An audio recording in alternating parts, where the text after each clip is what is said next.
All right, good morning, everyone. Thank you so much for joining. Today is April 3rd, 2024. This meeting is for our real estate agents. And let's get started with our interest rates first. Interest rates, according to Freddie Mac, they were hovering around 6.79 for your 30 years versus 6.11 for your 15 years. Compared to your Mortgage News Daily, which is a little bit more accurate there because it's done on daily basis, and this one is showing 7.06. So we're going to talk about what is the reason we were heading down and all of a sudden we went back up now over 7%. Yesterday, the highest we saw was 7.14 and it came down to 7.06. So still on the higher end. So when you're looking at these charts here, versus your FHA 6.47 seems really appealing, but there's a lot of pros and cons to this. So more importantly, for $100,000 loan today, if you're only looking at your principal and interest, an estimated payment is 1,600. No, that is not right. It should be $673. But when it comes to these interest rates, just make sure that your client knows FICO scores, your down payment, your primary residence or not, and your how many family they're buying. All these play a big factor when it comes to these interest rates.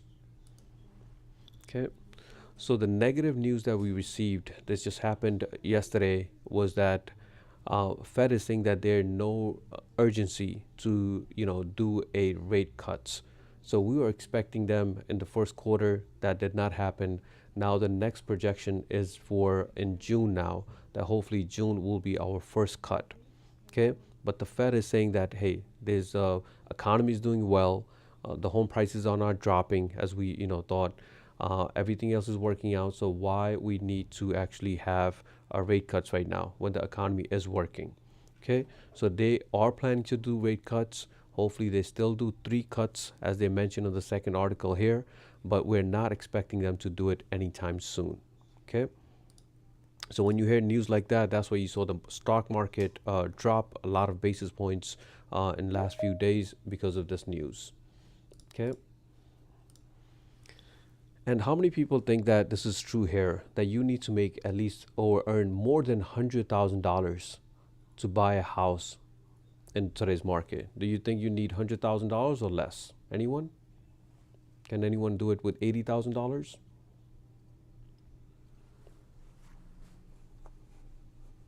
Any of your clients, that they're buying a house for like $60,000 income, $80,000 income? I highly doubt it. Majority of them are over $100,000. So I'm going to give you an example here. That we're going to be talking about property taxes, so they play a big role when it comes to affordability. If a client goes to Jas or Hassan as a loan officer and say, hey, I'm making $120,000, I have $60,000 as my down payment, I have $250 monthly debt, and today's interest rate's around 7%, but my property taxes, the property that I like, is $6,000. Okay, this person may qualify for $604,000, which seems really good. Where you're showing them in Queens and they have, they say, hey, the houses are too small. I want to go to Nassau. That same client with the same income, now because the property taxes instead of 6,000, they are 11,000. Right? Just to give you an example, you might be able to find a property for $9,000, but on average we see above $10,000 in Nassau. So if the property taxes are $11,000, this person can qualify for 542. So you're showing them houses at $600,000. Now their income didn't change, their down payment didn't change, their monthly debt did not change. The only thing that changed was your property taxes. If the property taxes change this much, the affordability drops. And you can see it went from 604 to 542. Okay, so speak with your client and just make sure they know how much property taxes were estimated when they got that pre-approval. Okay, and this is one of the reasons when we say, Nav, you going through a new deal. He was the listing agent for the first deal and he got so many offers, very excited and all that. My thing was like, every time you got an offer, call the loan officer, call the loan officer because that pre-approval might be different. Meaning they might say, hey, you qualify for $600,000, but the loan officer assumed that the property taxes were $6,000. But now you have to tell them, no, the property taxes are $11,000. Do they still qualify for $600,000? They may not, but your job as a real estate agent is to verify with the loan officer. Okay. How about these property taxes, right? Generally, they never go down. They go up every year. There are some listing agents, there are some buyer's agent that will tell their client, hey, the property taxes are showing 11,000, but maybe we can get a star program or any of these where you can get some deductions. But overall, the property taxes are not on the lower end. So do not try to get the deal done just because you want to get paid and you want them to worry about their property taxes later on. That should not be that concern. That should be a concern upfront. Hey, property taxes are 11,000. They can go to 12,000 or not. On top of that, maybe that household owner that's living right now, the current owner, maybe the taxes are showing $6,000 because there were, a elderly person. They're getting this discount, that discount from their county. But you coming in as a new home buyer, you might not get any of those. So the property taxes might jump dramatically for you. So you don't want your clients to have any surprises after the closing. Okay. So what happens if I don't pay the property taxes? Right? You can lose your property. When you have any type of lien that comes from the government, that is usually the top priority. If it's property taxes, if you own a mortgage, your property taxes needs to get paid first before the lender does. That's how important your property taxes are. So just make sure your client knows what they're getting into. Okay. So why do New York State or any state would care about these property taxes? Because majority of their revenue, state and local tax revenue, majority of it, 38% comes from property taxes. So this is how they're relying, each community is relying on these property taxes. So they're not going to be coming down. It's always go up. We have seen that personally. I have seen it on Rockaway Boulevard. For past 5 or 6 years, even a little bit longer, the property taxes on mixed-use buildings have gone up from 12,000 to 22,000. That's how big of a jump it does. So if the property taxes go from 10,000 to 20,000, your property value goes down. So if the seller is there, they were trying to sell in 2020 compared to 2024, there might be a little difference in property taxes. The property value can go down with higher property taxes. Okay. Next, guys, we hear this a lot. Hey, you guys are offering, you're showing me the interest rates are 7%, but you're offering me 7.25 because if I have lower credit scores, or it might be a 2-unit property and I want to buy down the rate. If you're going to buy down the rate, it's called a discount point. It seems appealing that, hey, it's a discount point, but you're actually paying for that. So in this example here, you want to find out, is it really worth it or not? So if let's say you're getting a loan for $500,000 and you have your interest rate that we're giving you, or a lender is giving you 7.25 for 30 years. But the loan officer says, hey, no, we can offer you 6.9. That seems really appealing. That seems really good. Instead of 7.25, 6.9. Okay, I'll go with that. But you need to pay 1 point, means 1% of your loan amount, which is $5,000.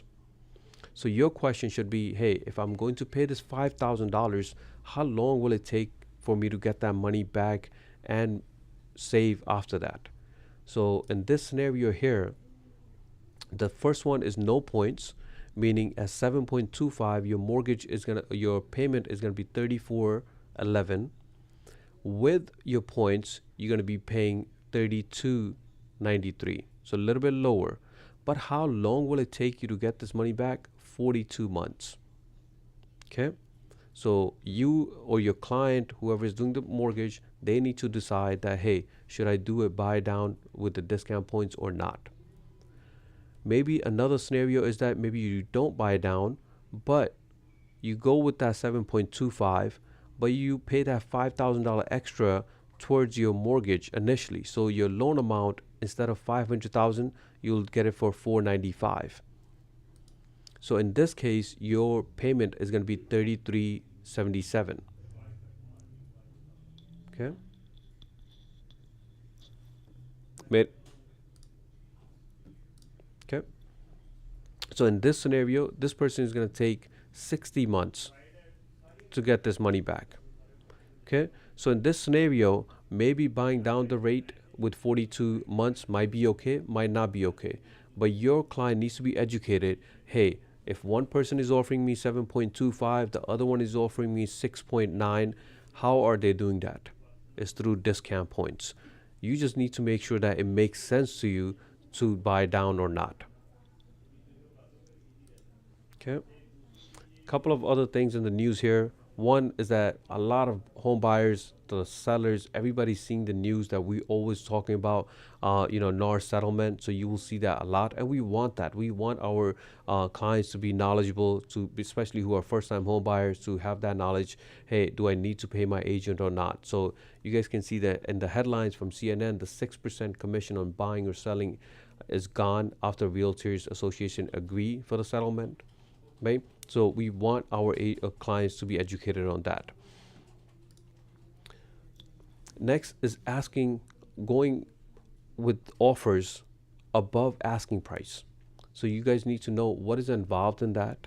So in this case here, this was an interesting article where someone paid $350,000 over asking price. So this was a luxury property listed for 1.45 million, right? We see that 1.4 in Queens, we see that in Howard Beach, we see that, especially in New York for sure. A buyer came in the first day, put in an offer, and the seller could not refuse, meaning they put it for 1.45, they offered $1.8 million, all cash, right? So when you see stuff like that, if you're the listing agent, like Nav, you just experienced this recently, when you price the property at the right price, you never know what kind of offers you will get. Right? You might get an offer, you might think this is the best offer. A few hours later, maybe, or a day later, you might get even a higher offer. So you have to go back and forth with this. In this case, they don't have to worry about the bank appraisal contingency. Why is that? Because this is all cash. There's no bank involved, there's no mortgage. So this person has money in the bank and they're willing to pay over asking price, go for it. But if it was a mortgage, you got to make sure your bank agrees to this with a bank appraisal contingency. Okay. And buyers are putting down more for their down payment so they can lower their monthly cost. Right? So they're trying to put together much money as possible. They're not going with 3% or 5%. They're trying to do 10% or more so they can have a lower mortgage payment. Right? That should be your goal as well. But if you have another investment to make, maybe you have a business to run, right? Or you want to open up a new business, maybe you don't want to devote all your savings towards that. But just know that more and more people are putting more down payment so they can have lower monthly cost. Okay. And a lot of home buyers, they forget about, the true cost of home ownership. Some people say, hey, I have a 30-year fixed mortgage, so my mortgage amount or mortgage payment will never change. That is not true. Your principal and interest will never change, but your home insurance can change, your property taxes can change, so your mortgage payment can change. On top of that, you still have to worry about your maintenance, your utilities. So there was a survey done with over 1,000 people as first-time home buyers, and we got some stats on that, right? So first was that the down payment went up around 24%. So which was good. They want to lower their monthly, so they have enough savings. They want to put down more down payment. Good for them, right? The true cost of home ownership includes around $18,000 additional expenses. So that's over $1,000 per month when it comes to you actually maintaining the property, right? So a lot of people, as first-time home buyers, they have no idea about that. First, they were confused that they had to worry about their down payment, then the closing cost. But now they bought the house. Now they have to worry about additional cost. Okay. So 88% of the homeowners says the true cost of owning a home is more expensive than they expected. Why is that? Because nobody gave them any knowledge or nobody even talked about these things. So you want to be transparent. Will that kill a deal? It can. Right? Maybe they might not be ready, but that's the right thing to do. You know, when we're saying doing the right thing, the wrong thing, when we're doing the right thing, you have to sacrifice because you're doing the right thing. But it feels good that you're guiding your client correctly. Maybe they might be ready, they might not be ready, but your job is to tell them, hey, there are expenses if you're having a conversation with them on that note. Okay? 67% of the homeowners regrets. They have regrets about their home purchase. And we don't want that. And 67% is a huge amount. Right? Maybe there was a listing agent, there was a buyer's agent, maybe, nobody guided them or told them about additional expenses and all that, and they are just not happy with their purchase. Okay? So you just got to make sure that when you're talking to your client, just mention that, hey, there are additional expenses to maintain your property. They may not know that. Okay? So what are the top 2 reasons people are buying homes? Number 1 is that if they're renting, they want to live in their own house, right? They want to live in their own house. They might want to build some equity over the years and eventually sell that property, or simply live in there for life and pass it on to their kids, right? So there could be a lot of things on that. Or they want it to be closer to their family or friends. Okay? We have seen where people are moving out of state because their other families and friends are living in the other states. It might be a good option. It might not be a good option. But just know that people are moving when they are buying a house when they want to move closer to a family or friends. We moved from Bronx to Queens because of my sister. Right, we were renting for about 10 years in Bronx, and we said, hey, we want to move in 2006 to a new area, and we chose Queens because my sister was already living here. Okay, so a lot of people do the same thing. Okay, so when you're having a conversation with your clients about buying a house, talk about your credit scores. Tell them, hey, credit scores are really important. Our loan officers, they go a lot in depth talking about this, but you as a realtor, just having a conversation that, hey, there's many factors with your credit scores. Number 1, which is majority of it, 35% is your payment history, meaning make your payments, even if it's minimum payments, on time. You don't want to have any late payments or late payment on your credit report. That will hurt your credit scores the most. The second is the amount owed. Maybe you have $10,000 limit on your credit card. How much are you using? Are you using 30%, around 3,000, or are you using 80%? Right? If you're using 80%, it's going to have a negative effect on your credit scores versus if it's 30% or 20%, it will have a positive effect.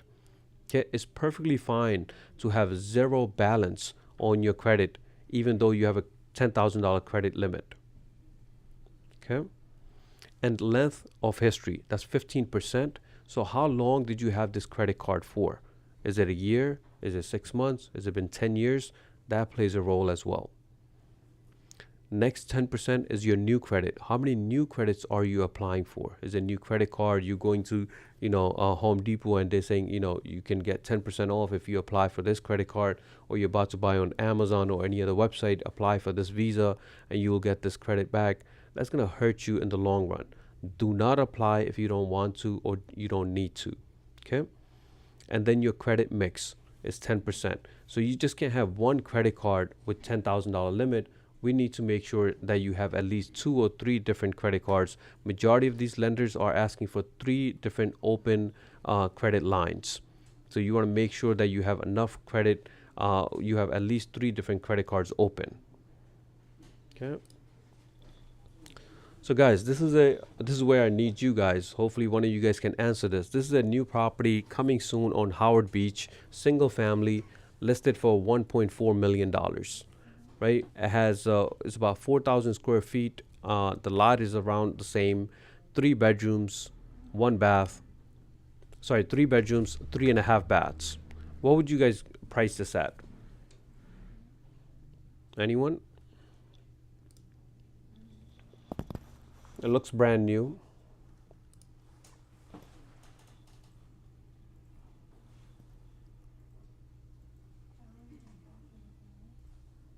990. 990. So that's pretty Yeah. steep, right? That's pretty steep to go on the lower end, right? So Yeah. when we put in 990, I would say it's definitely on the lower end. I would do some comps. If I see data like this, that the top one is your Atom, showing for about a million high, and for your RPR, that 1.2 on the high end. So 990, it could be a starting point, but I would start a little bit higher if possible, right?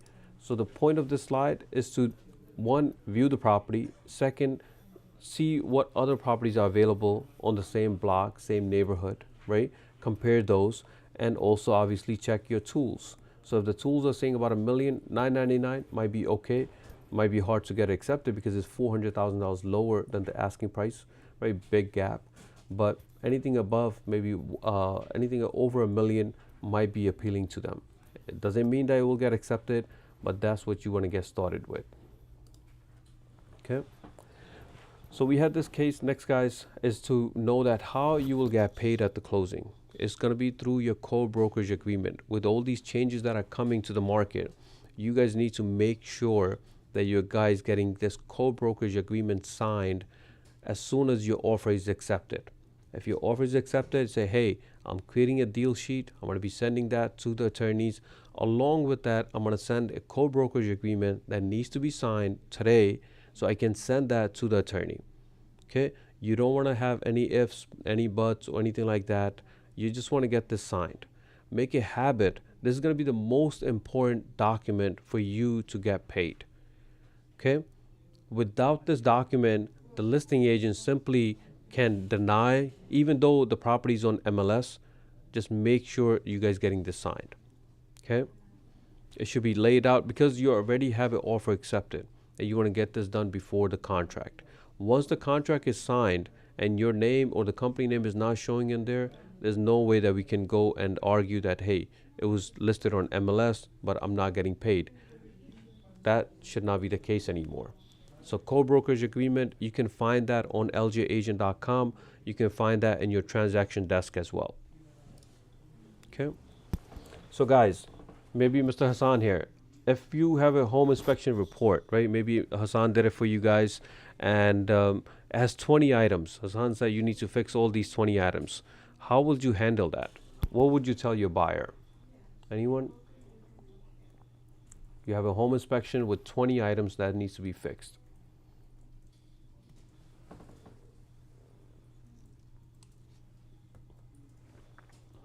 Yeah, if it is the case, being a agent, I'm telling, you Mm-hmm. know, Yes. if it is a need to fix 20 item, it's definitely, the buyer should have tell the seller that this item has to be fixed.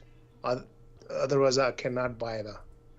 Yeah, if it is like, like these items are, need to monitor or have some deficiencies, still working, but have some deficiencies, then it could be mentioned or tell the seller that these are the deficiencies, you should take care of that.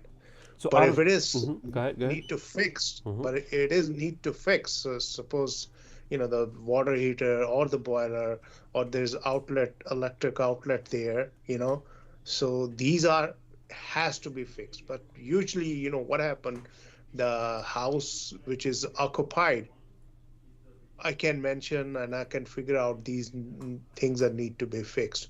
But if the houses are empty and ready for sale, it's almost, everything is taken care of by the seller, because he need to sell.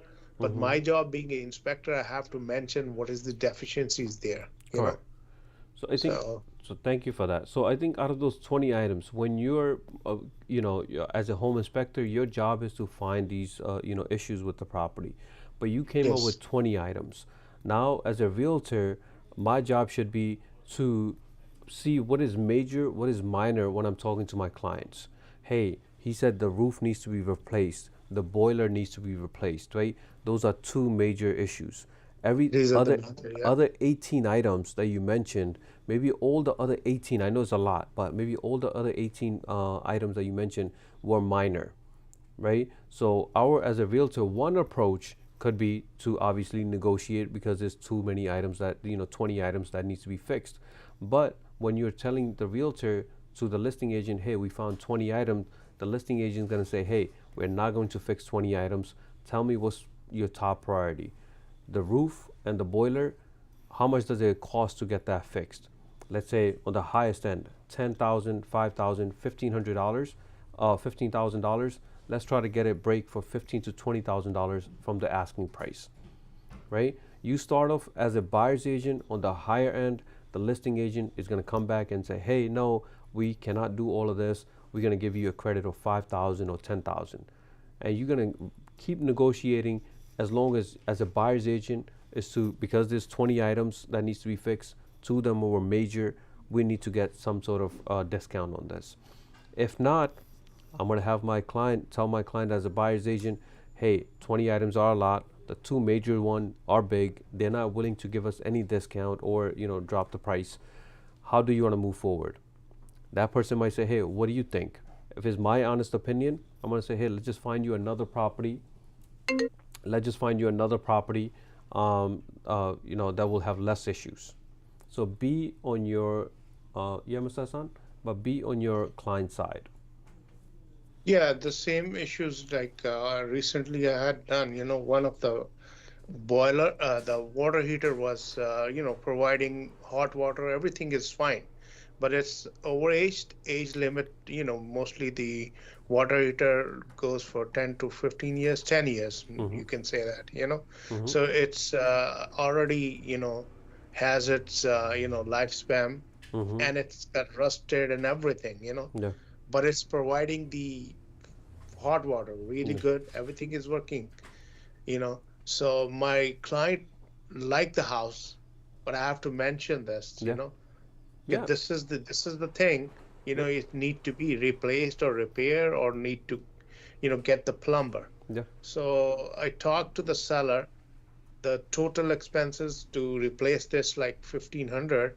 The seller says, no, if it is working, I cannot do it. Mm-hmm. Okay, I can give like $500 rebate. That's it. Mm-hmm. So the buyer is, really liked the house. She said, okay, it's done enough. So that's what we can say, Exactly. Yeah, being that's an perfect. agent, Yeah. But you did your part. You try to Yeah, negotiate, you spoke, and then you left it for the buyer. And that's what the buyer wants, just the advice from us. As realtors, they want us somebody to say, hey, these are the consequences. How are you going to move forward with? Obviously, if they're going to replace it and it's going to cost them $5,000, this is going to be on buyers, right? And they're perfectly okay with it. But you don't want the closing to happen. And then after the closing, we did have that issue where someone bought it almost, I think it was a brand new house, and then the basement flooded, right? There was a major issue, and the home inspector did not pick that up. There was any issues with that. So you just don't want any issues after the closing for your client. Just do your part where you can, advise them correctly. So thank you for that, Mr. Hassan. Right? How about if the listing agent is not responding to your offer? You put in an offer, and how would you take care of that? Maybe you put in the asking price. It's not like it's a lowball offer. You're putting full asking price, and you're not getting any response from your listing agent. Anyone? Narendra, are you going through this right now? No?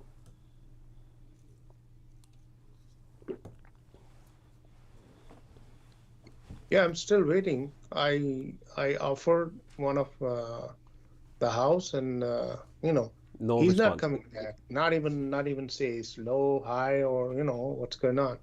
So our job So I should don't know. be. Just waiting. Sure. So while you're waiting, one thing that you can do, obviously, you send them an email. Next thing should be a phone call.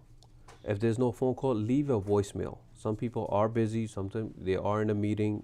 Things can, then not be able to pick up your phone call at that time. So leave a voicemail.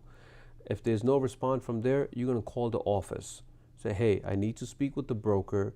I want to make sure that my offer was actually received because I received no confirmation from you guys. And I just want to see if it's accepted or not. Right? First part is just to receive it. Did you guys receive it? Yes, we received it. Hey, when will I know that my offer is accepted or rejected? Okay. I like how Nav was working. he got an offer, he's responding to them right away. Hey, we need a best and highest offer by this time. He did that, got the offer accepted within, I believe, within a couple of days, he's about to go under contract. So the listing agent obviously have a lot of things in control, but at the same time, as a buyer's agent, when we're talking about putting in your offer, your job is to follow up. Your job, if the offer and you feel like you lowballed, right, and there's no response from the listing agent, try to increase your offer if your buyer allows that. So have those tactics instead of just waiting. Speak with their office for sure. Okay. Next, guys, if the bank appraisal is $20,000 lower than the contract price, how would you guys handle that?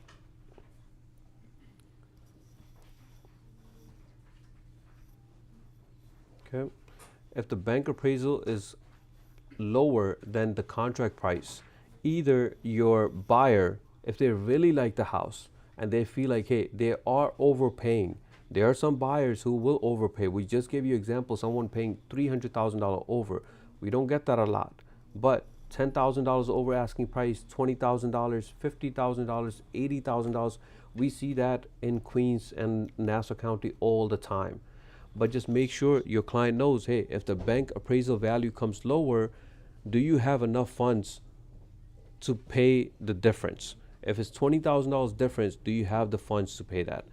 Or are you, as a real estate agent, as a realtor, are you able to negotiate?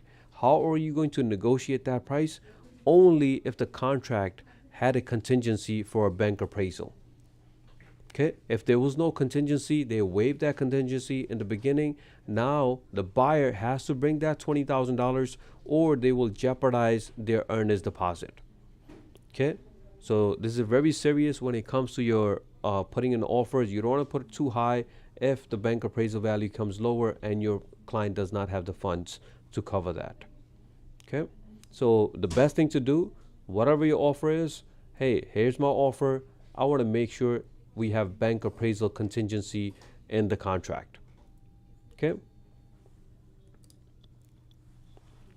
I believe this is one of the last ones here. If the buyer wants to back out of a contract, right? We get that not a lot, but a few times that happened where the client wants to back out. You have to make sure what's in the contract. You have to make sure that your client talks to their attorney and review the contract before they get in touch with anyone else. Okay, hey, here's my situation. I don't like the property anymore, or I don't want to be in that area anymore, right? Whatever the case might be. So if it's something, let's say, 30 days have gone by, now the listing agent, the seller, of course, they're going to be upset because they have to start all over again, the whole journey all over again. So you think they're just going to say, hey, no problem, here's your money back and everything. There's no problem with that. Of course not. They're going to try to keep your earnest deposit or your buyer's earnest deposit. And if your client is okay with that, losing that $10,000, $20,000, that's fine.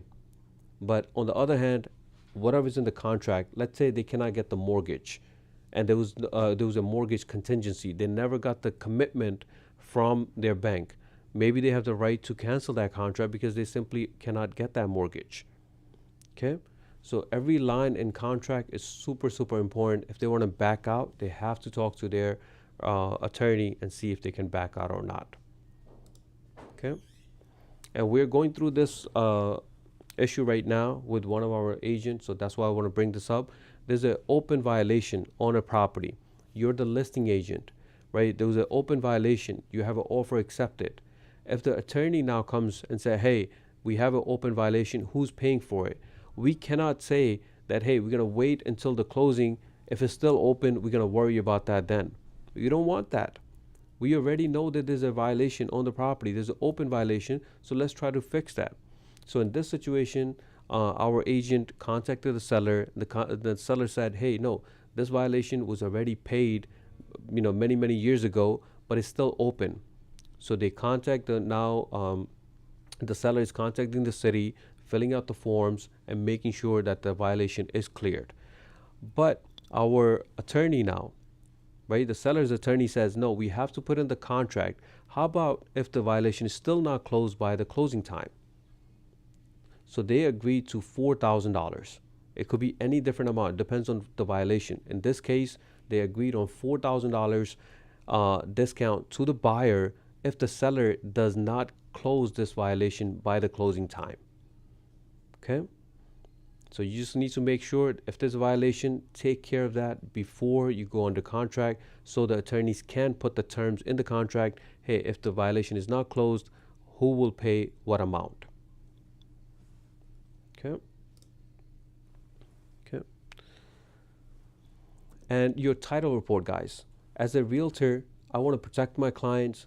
I want to tell them, hey, we need a clear title. They might say, what is the title? Who will order it? Is going to be your buyer's attorney ordering this.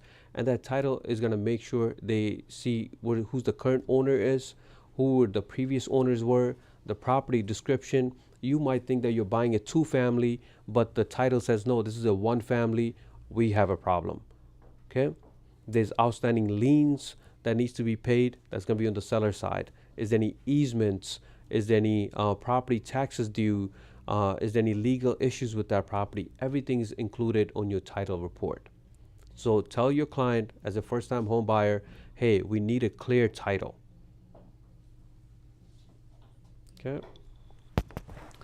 Guys, next is the few changes that are coming to our of being a realtor. Number one, we mentioned in our last meeting, you guys will not see any commission amounts on MLS starting July. Okay, there will be nothing for buyer side. You would have to negotiate. When you're working with your buyers, you need to have a written agreement with them so they can work with you exclusively. We had that situation with one of our agent where she's showing them houses or sending them houses, and the agent or the buyer says, hey, just text me the properties that you think. I'm going to go take a look at it on my own and see if I like the property, I'll tell you to put in an offer. If you have this agreement, then you have no problem. Let them do them. It's perfectly fine them going to the open houses without you knowing the fact that you have an agreement. Without that agreement, you can lose that client. So I had to step in as a broker. I told a client, I say, hey, if you want to work with our agent, just work with them exclusively, right? If you're going to be as an open listing, you're going to go on Zillow and thinking, and he went through this where he contacts someone, a agent, thinking that she's a listing agent, but it happens to be a buyer's agent, and he said, no, I already have a pre-approval from LJ. I already have a buyer's agent that I'm working with. So he understood then. But there's so many people that think that they want to work with listing agent, but you have to tell them up front, hey, if you work with me, you have to work with me exclusively with this agreement. Okay, this is the biggest change that everybody needs to adapt to this summer. Okay. So presentation, you said you need to have one. If you don't have it in a PDF, we have a problem. We need for you to have a presentation where the first page has your photo with your phone number and it's like more of a business card. And then on the next pages, it can be a checklist of the things that you're going to talk about at your presentation.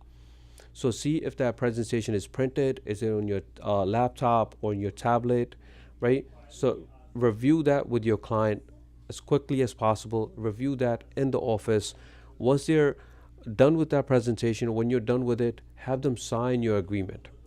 Tell them how much commission you're going to be charging them and how long is this agreement for. Okay. Some buyers will say, hey, we don't have enough money to pay you. How could we do this? Then it has to be a seller's concession. Seller's concessions are allowed up to 6%. So they can help out the buyer with the closing cost, but you got to make sure that in this example, if it's 2% concession for $10,000, the bank has to value the property at $500,000. Okay, those are big ones. Where you can find this form, you're going to find it in transaction desk, exclusive transaction broker agreement. You can create your own if you like. So just make sure you're doing this. We have one file, someone sent out a contract and the contract is not signed yet. Now the attorneys are taking one step further with this property condition disclosure statement. Remember that $500 credit that every client the buyers were getting because the seller was not describing or putting in on a disclosure what the property conditions were. Now the sellers have to do this. So we have a contract that is already sent out. The buyer signed it, but the seller did not yet because they're saying that this disclosure was not signed, is required by the law. So now the attorneys are getting involved, making sure this is done. Your job as a listing agent is to have this form filled by the seller. Okay, some agents mentioned that, hey, could I fill this form out? No, have them fill it out. Give them the form, give them 2 copies if necessary, but have them fill it out. Okay. Next, guys, is your website.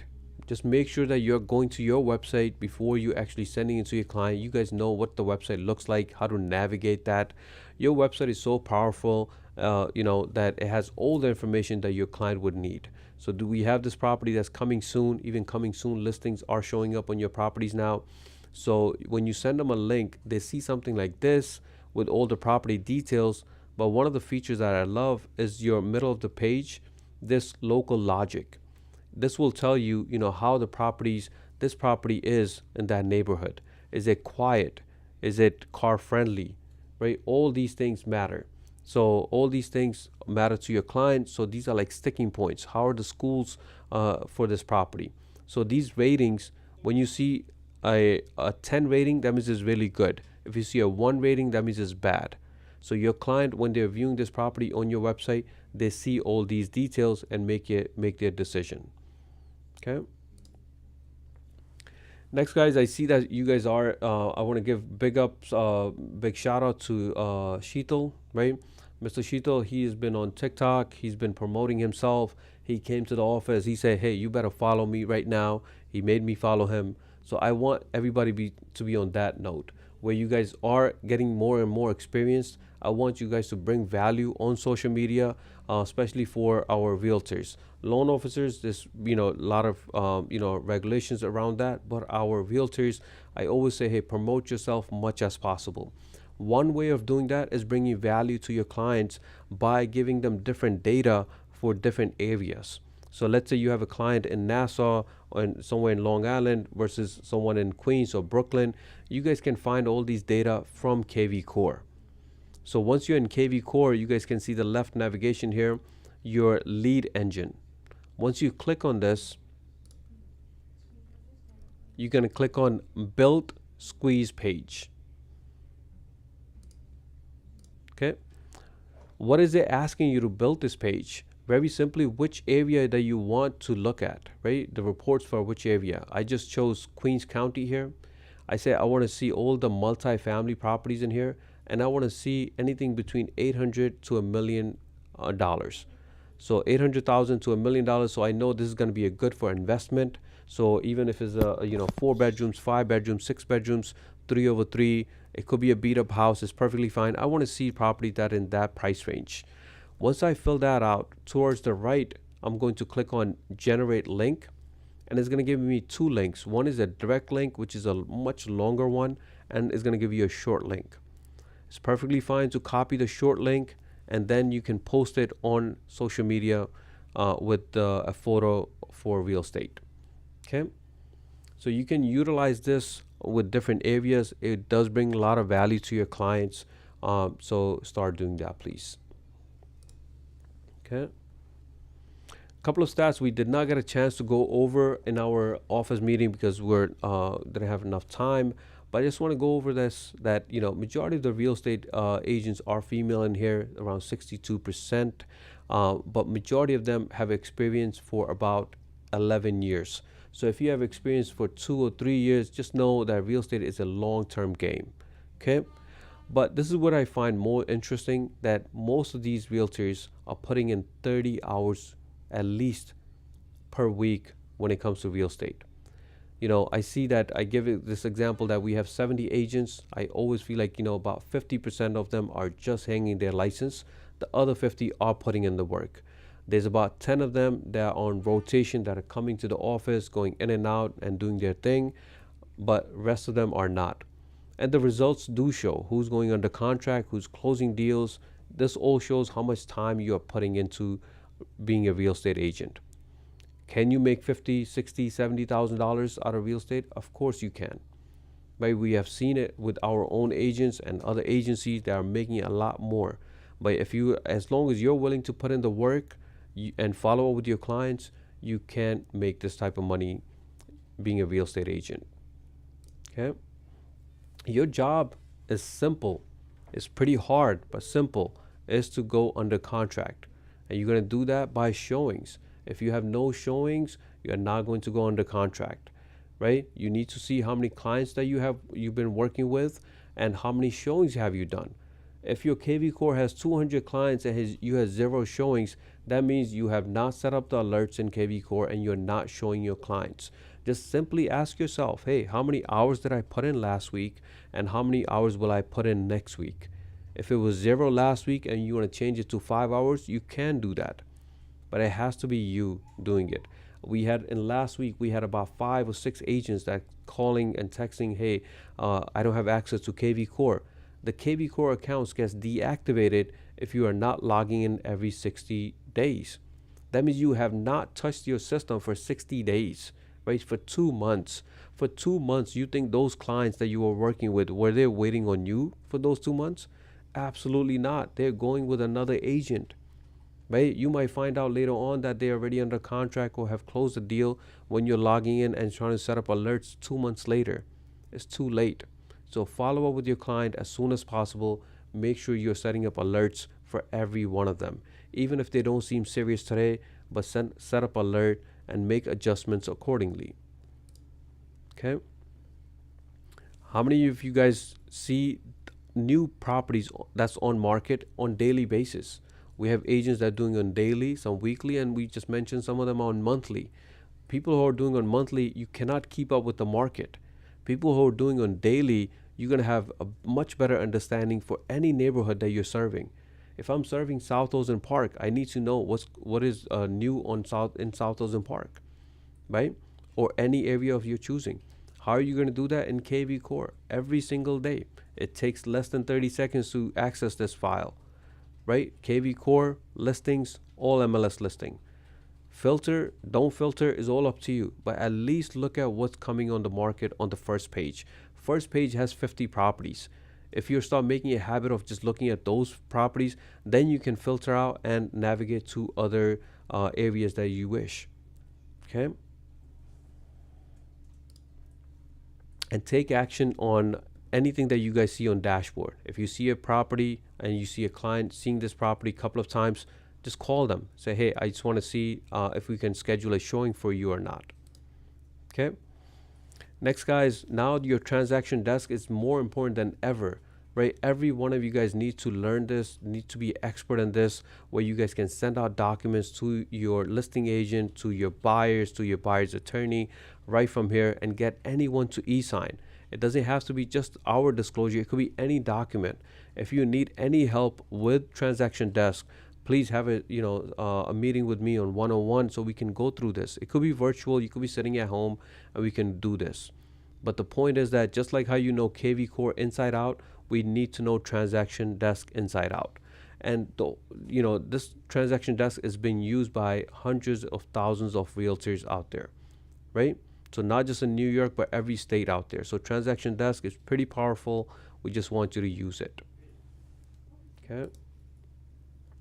When it comes to mortgages, we do appreciate you guys bringing in, again, shout out to Mr. Sheetal. Every client of his, he's trying to bring them in. Not everybody will stick with us. They might want to go with elsewhere. It's perfectly fine. All we ask that you bring in your client for a pre-approval or, just to get a second opinion on their mortgage side. We're not requesting them or requiring them to go with us. No, absolutely not. We just want them to see if we are a good option or not. How will they know, unless if you don't tell them? They will not. So if you are working with a client, tell them, hey, you need a second opinion. You need to get pre-approval. You can speak with LJ, mortgage side. Okay. Guys, new leads are coming in. We have new leads that are popping in from Zillow and elsewhere. We just want you to fill out this realtor form so we can actually send you those leads. If your name is not on that list, it's going to be hard for us to send you any leads.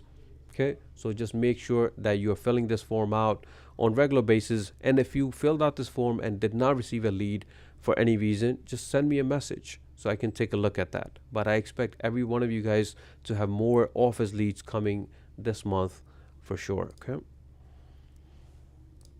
All right, guys, we have about 5 minutes left. Any questions, concerns, any way we can be better or we can make your life a little bit better? Any feedback from you guys?